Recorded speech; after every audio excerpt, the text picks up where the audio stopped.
नमस्कार विद्यार्थी मित्रांनो, ग्रॅव्हिटेशन ह्या चॅप्टरच्या प्रॉब्लेममध्ये आपण येतो आहोत। यामध्ये आपण या सेशनमध्ये ग्रॅव्हिटेशन चॅप्टरवरचे जितके काही प्रॉब्लेम्स आहेत ते सॉल्व करण्याचा प्रयत्न करूया। ओके, चला ठीक आहे। त्यातला पहिला प्रॉब्लेम आहे calculate the force between the sun and Jupiter, assume that the mass of the sun is 2 × 10⁻30 kilogram.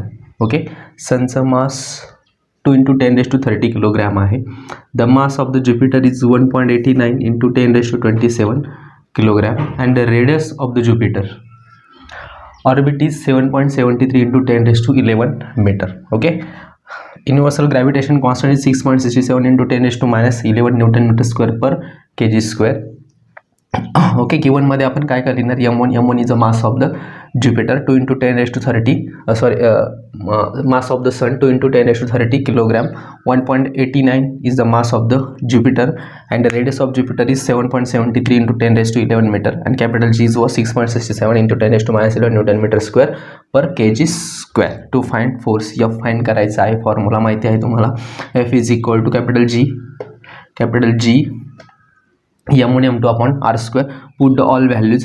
Capital G is 6.67 × 10⁻11 into m1 is what 2 × 10⁻30 and 1.89 × 10⁻27 is the mass of the Jupiter. Okay, and upon radius square 7.73 × 10⁻11 square. Okay, then after this is a minus 11. 11 into 2 is a 22. 22 goes on upper side, then take a minus sign. Okay, आपण काय केलेलं आहे की ते हे जे 30 होते याच्यातून हे वजा केले आणि ते वरती गेलेले वजा 22 पण वजा केले आणि हे बघा इथे लिहिलेले आहे -22. ओके, ते सगळं वजाबाकी वगैरे करून किती आलं 10⁻24 आलं आणि हा याचा स्क्वेअर आहे 7.73 चा। ओके, लॉग टेबल्स यूज करून तुम्ही सॉल्व करू शकता, काढू शकता। ओके, स्क्वेअर काढू शकता 6.67 किंवा यांचे पॉईंट काढून देखील तुम्ही कॅल्क्युलेशन करू शकता, सोपं असते कॅल्क्युलेशन। आणि हे कॅल्क्युलेशन केल्यानंतर 25.2156 आलेलं आहे, खाली 59 आलेला आहे। मग याला डिव्हिजन दिल्यानंतर 0.42 20 × 10⁻24 हा 4 आपण एक इकडे सरकवला -1, मग 24 मधून एक गेला, मग राहिला 23। मग F is equal to what 4.220 × 10⁻23 newton. This is the answer. Okay, ठीक आहे, बघू शकता कॅल्क्युलेशन्स, स्क्रीनशॉट पण घेऊ शकता।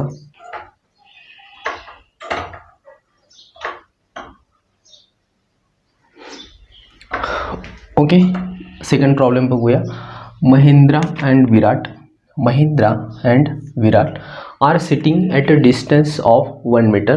ओके, 1 मीटरच्या अंतरावर बसलेले आहे, म्हणजे इथं महिंद्रा असेल तर इथे विराट बसलेला आहे आणि दोघांमधील अंतर किती आहे 1 meter. Okay, from each other their measure are 75 kg, म्हणजे महेंद्र 75 kg इतक्या वजनाचा असेल तर त्याच वेळेला विराट हा 80 kg इतक्या वजनाचा आहे, म्हणजे मास दिलेलं आहे त्यांचं। What is the gravitational force between them, तर त्यांच्यातला हा जो ग्रॅव्हिटेशनल फोर्स ऑफ अट्रॅक्शन आहे हा किती असेल असा क्वेश्चन आहे। ओके, तर चला ठीक आहे, आपण दिलेलं गिव्हन आधी लिहूया। ओके, डिस्टन्स म्हणजेच आर 1 मीटर दिलेलं आहे, m1 mass of the Mahindra is 75 kg and mass of the Virat is 80 kg। Capital G constant 6.67 × 10⁻11 newton metre square per kg square. Find F is equal to capital G m1 m2 upon r square. Put the all values 6.67 × 10⁻11 × 75 × 80 upon 1 square. Okay, इकडे calculation करून दाखवले बघा। 75 आणि 80चा गुणाकार केला 6000 आला, 6000 आला म्हणजे 6 वर 3 0 म्हणून 6 × 10⁻3 -11 मधून 3 केल्यावर -8 राहतात।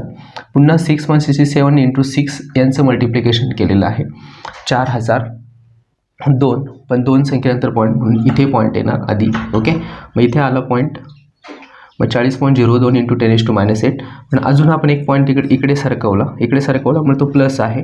ओके, मग +1 आणि -8 म्हणून -7। ओके, अशा प्रकारे याचं आन्सर आलेलं आहे, बघू शकता।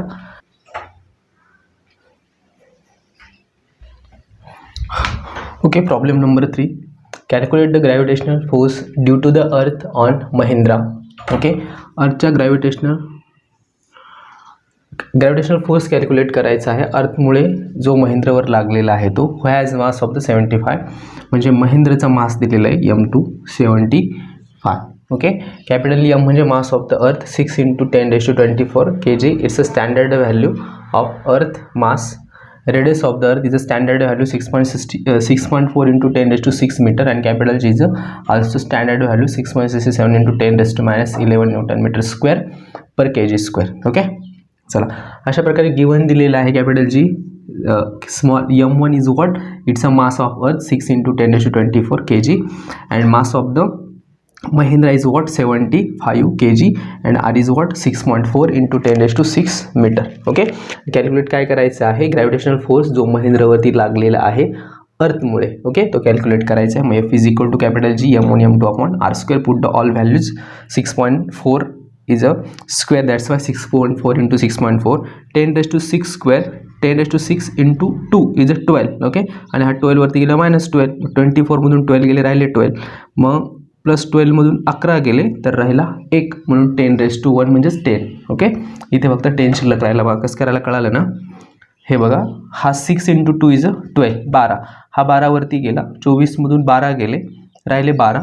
12 मधून 11 गेले, राहिला 1. ओके, म्हणून हा फक्त 10. आणि बाकी कॅल्क्युलेशन्स 75 × 6 × 6.7 यांचं मल्टिप्लिकेशन करून 6.4 × 6.4 यांच्या मल्टिप्लिकेशनने काय केलं, याला डिव्हिजन दिली. दिल्यानंतर आलं किती answer, 733 newton. And this is the gravitational force due to the earth on Mahendra is 733 kilogram. Okay, gravitational force due to the earth on Mahendra is किती, 733. सॉरी, न्यूटन यार. Okay, sorry for that. This is newton. Okay dear students, look now please.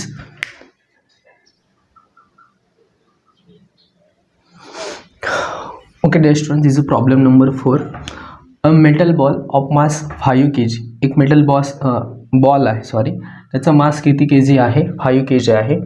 False from a height of 490 meter. आणि त्या metal बॉलला आपण कुठून सोडलेला आहे, 490 metre इतक्या हाईटवरून आपण खाली सोडलेला आहे त्याला वरून.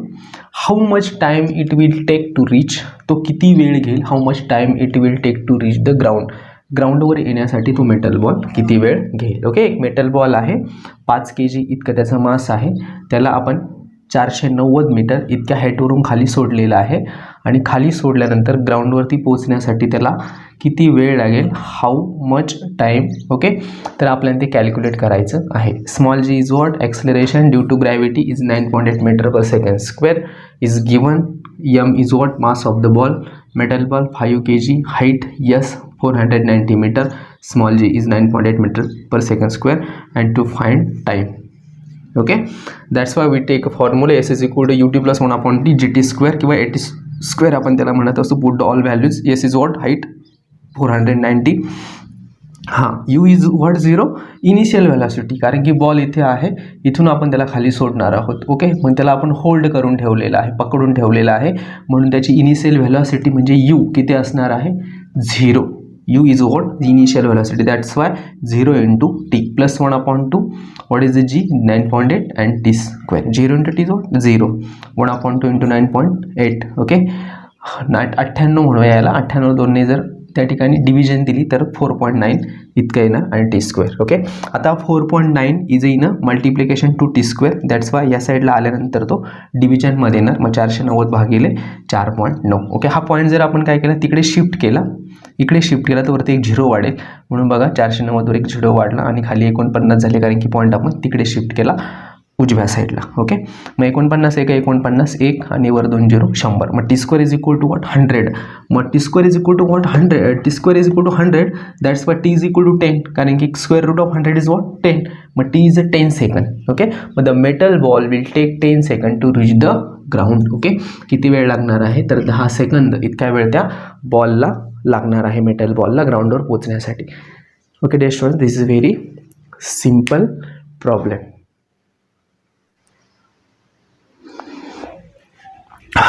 Okay dear students, this is a problem number 5. A ball falls off a table. एक बॉल आहे, टेबलवरून फॉल्स ऑफ म्हणजे खाली पडला, and reaches the ground in 1 second. आणि एका सेकंदामध्ये कुठे पोचला? ग्राउंडवरती पोचला. टेबलवरून खाली पडून ग्राउंडवरती पोचला. Assuming small G acceleration due to gravity is what? 10 metre per second square. Calculate its speed on reaching the ground. Okay, speed calculate करायचं आहे किती असेल त्याचा. Okay, on reaching the ground म्हणजे फायनल व्हॅलॉसिटी आपल्याला स्पीड काढायचं आहे. आणि स्पीड नंतर आपल्याला काढायची आहे हाईट ऑफ द टेबल. आणि त्याची काय काढायची आहे? हाईट ऑफ द टेबल काढायची आहे. म्हणजे final velocity and height of the table. 2 things we will find now. Okay, small U is equal to 0. U is initial velocity, सुरुवातीची व्हॅलॉसिटी 0च असणार आहे. Is the standard value. We assume the value of G 10 metre per second square. G's value is standard value is what? 9.8. Okay, this is not standard, this is assuming value. We find height and velocity. This is speed. Okay, speed reaching on the ground. 2 things we will find now. S is equal to height is equal to ut plus 1/2 dt square. U is a 0, that's why u into t is 0, and 2 in division 10/2 is what? 5. Okay, 1 square is 1, 0 plus 5 is 5. S is equal to what? 5 metre. Okay, तर किती height असणार आहे? ती 5 metre height असणार आहे. म्हणजे जमीन ते टेबल वरून जो बॉल पडलेला आहे ती जी हाईट आहे ती 5 मीटर असणार आहे. जर आपल्याला काढायचं स्पीड कॅल्क्युलेट करायचं आहे, मग v square is equal to u square plus twice g s. Okay, this is a formula. V square is equal to 0 square plus 2 into 10 into 5. 2 into 10 is what? 20. 20 into 5 is what? 100. V square is equal to 100. That's why square root of the 100 is what? 10. And 10 metre per second. This is the speed on reaching the ground. Okay, बॉलचा जो speed आहे ग्राउंडवर reach म्हणजे होण्यासाठी लागणारा speed तो 10 metre per second आहे. अशा प्रकारचे velocity of the ball when it reaches the ground is 10 metre per second and height of the ball is what? 5 metre. This is the problem. Okay dear students, अशा प्रकारे आपण 5 problem ह्या लेक्चरमध्ये बघितलेले आहे. 4 नंबरचा प्रॉब्लेम आधीच ऑलरेडी एक्झामला आलेला प्रॉब्लेम आहे. Okay, bye bye, thank you, take care.